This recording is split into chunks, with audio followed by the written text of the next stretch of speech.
నీవు లోటు చేస్తువని ఏ చందారుడు అన్నాడు. మీ అమ్మ మాత్రం పల్లెత్తు మాట్లాడిందా? ఆ దినములు కొంచెం తారుమారగినప్పుడు ఇట్టి కొనొచ్చి దినములు ఎత్తడానికి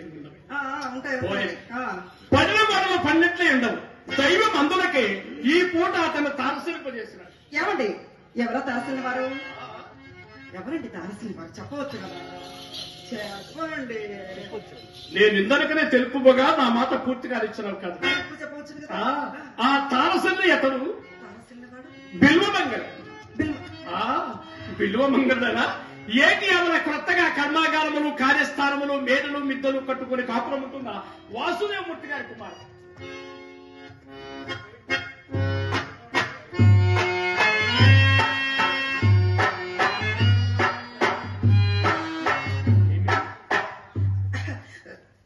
అదేం లేదండి.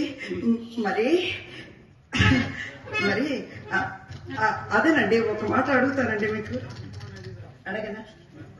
ఏమండి, మరి ఎర్రగా పుష్టిగా పొడవుగా ఉంటారే ఆయనేనా? అవునవును, ఆయనే.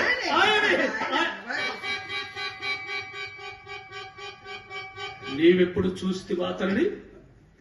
నా మీద మీకు సందేహం కలిగిందా? ఎప్పుడు చూసావా? ఏమన్నదండి, ఒకప్పుడు గోపాల స్వామి కోవెలలో కళ్యాణ సమయంలో కాబోలు చూసినాను. ఏమండి, వారు ఎంతో భాగ్యవంతురట. ఏ పరిస్థితి ఉండి నలుగురు లక్షల వరకుండానే నా నమ్మకం.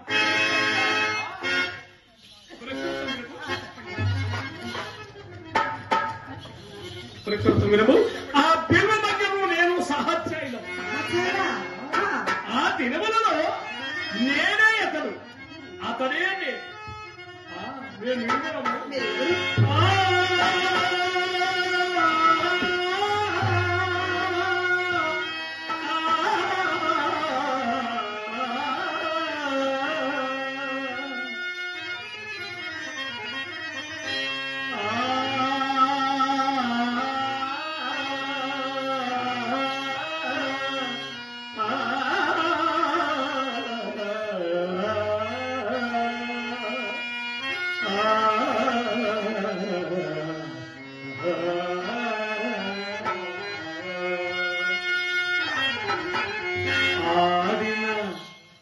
ఆడిన ఒక్కయా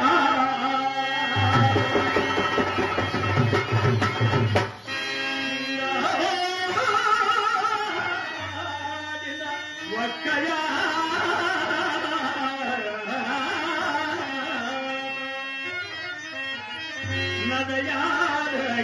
నదయారగలిగిన ఒక్క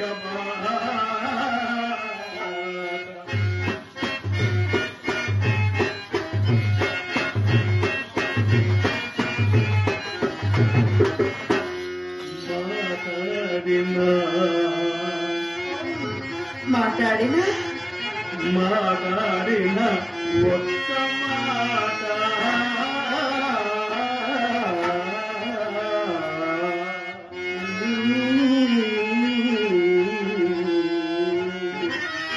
నిశనందు పరుడిన ఒక్క చోట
మరి అట్టివారు విడిపోతే ఎట్లు సంభవించినది?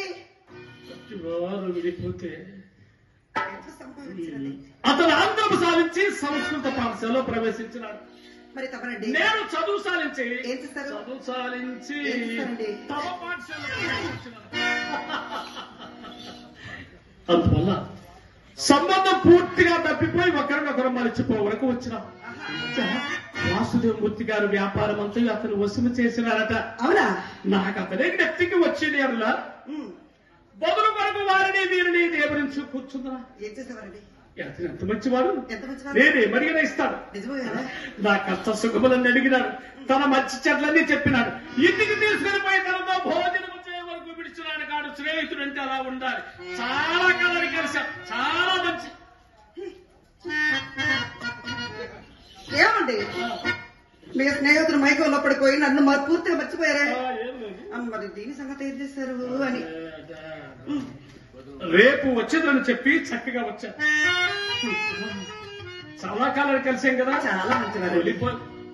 ఆ తొలితో కలిసి ఉన్నాడే బాబు అంత మంచిది కాదని నిజమే. రేపు వచ్చేదని చెప్పి చక్కగా వచ్చాను. నిజమేనండి, మీరు చాలా మంచివారు. చాలా చాలా మంచివారు. నా భార్యను మాత్రం మృత్యువులా తగులుకున్నారు మీరు. ఏమున్నదండి, మీరు చాలా మంచివారే కానీ చాలా అమాయకులండి. ఏమండి మరి మీ వల్ల జరిగేటట్లు నాకు కనిపించట్లేదండి. ఏమిటది? అదే అది అదే ఒక మాట చెప్పనా? అడుగుతా కానీ నేను కాదంటావేమోనని భయంగా ఉంది. కాదంటానా? మన సంతోషానికి సంబంధించిన ఏ విషయమైనా కాదన్న మాటిచ్చారు తప్పనిసరిగా. మరి కాదనరు అంతేగా? తప్పనిసరిగా విన్నవించుకోనా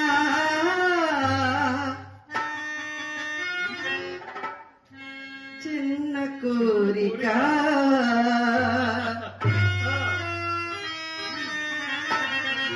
విన్నవించుకోనా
కోరిక. ఏమండి ఏమండి మరి అడుగుతున్నాను, అడుగు. అతను అతన్ని అతనే అతనే చెప్పాను. అదే మీ స్నేహితుల వారు ఉన్నారు కదా బిల్వమంగళుడు, అతని ఒకసారి మరింటికి తీసుకురండి. అలా తెలగబోతున్నారు. నా నీతికి మాత్రం భంగము రాని అది మాత్రం నమ్ముడు. ఆ సందేహం నాకెన్నో లేదు. సందేహం ఏమిటో కానీ ఆదరించడుగా రప్పించట అలువైన కార్యం మాత్రము కాదు. ఎందుచేత? అతడు మహాపండితుడు, వ్యాసుని కట్టేనా? పరమ నైష్ఠికుడు, విశ్వామిత్రి కట్టేనా? బహు నీతివంతుడు, విప్రనారాయణుడు కట్టేనా? పరస్త్రీ పరస్త్రీ కట్టేనా? ఇంద్రకండి లెక్క కాదు మేరములు తార చెల్లి వరకే పురుషార్థులు ఎంతలేసి సామాన్యములాగునా. విధవమాతల పలకనా. జ్యోతులు తార చెల్లి వరకే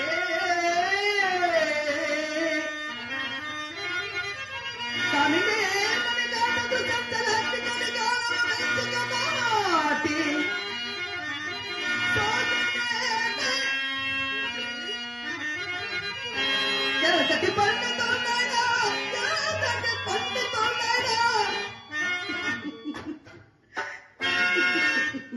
ఇదే ఇదే వెన్నపోలికలు గాతమారలైన గాతదాసులే. కావచ్చు, అది ఎవరి విషయం అందైనా కానీ ఆ పిల్వ మంగళుడు మహాపండితుడు అతని భార్య భూలోక రంభ నేరుగా మీ ఇంటికి తెలియనాడు. అతని భార్య భూలోక రంభ.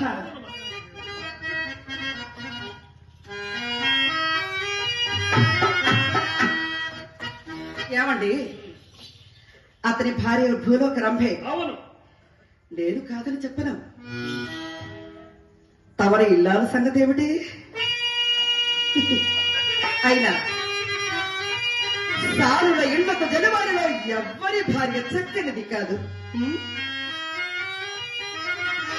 ప్రాణము కలిగినట్టి పతి బొమ్మ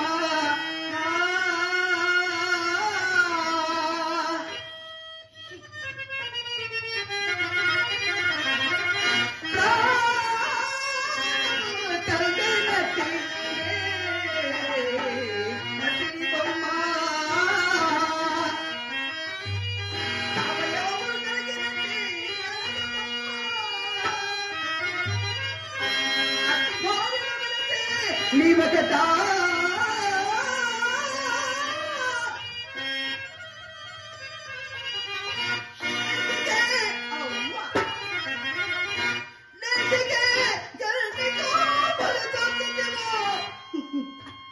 చెప్పనా ఎరుగదాకా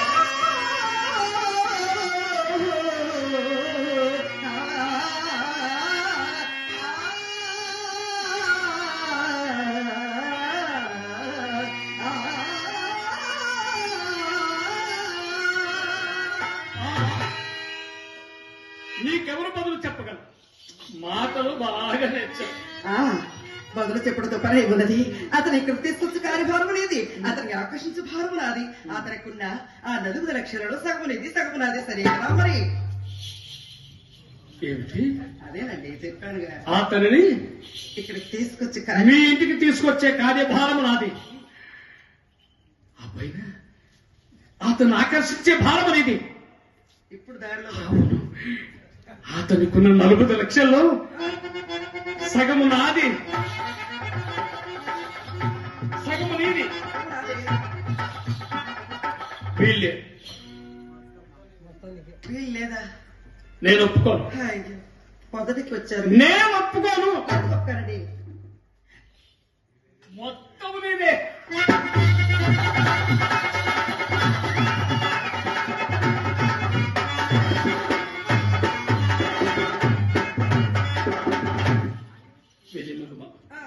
నీదేమిటి నాదేమిటి? నా అభ్యంతరం ఏమీ లేదు. నన్ను గంగల ఉరకమను కన్నుడు మూసుకున్నాడు కదా. అవునులే, ముందు 40 లక్షలు పోతాయి కదా. అదే ఎంత సంతోషమైన మాట చెప్పావు చింత, ఎంత ఆనందమైన మాట చెప్పావు. అంటూ మా మీరుతో నీ పేరుతో రాసిన ఆనందంగా ఇప్పుడు నవ్వుతున్నాను. సరే గాని నాకు నుంచి దిక్కుందో నాకు అల్లాడిపోతున్నా. మీ అమ్మని ఎక్కడికి పంపించావు? అమ్మని మీరు వస్తున్నారు కదా అని దేవాలయానికి. దేవాలయం దగ్గరలో ఉంది కదా, అక్కడికి పంపించావా? అవునండి, అక్కడికే పంపించారు. మీకు ఎలా తెలుసు? నువ్వు అప్పుడప్పుడు మార్కెట్ కు పంపించానంటావు, దేవాలయానికి పంపించానంటావు. అక్కడ కానీ ఏదో ఒకటి చేయాలి కదా, వస్తున్నావు దొంగ పని చేయాలి కదా. పంపించావా? అవునండి. ఎందుకని మంచిది, ఒక్కసారి చూసి వస్తావు.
గుంటూరు వాస్తవ్యులు వెంకటప్పయ్య గారు నా కలను దీవించి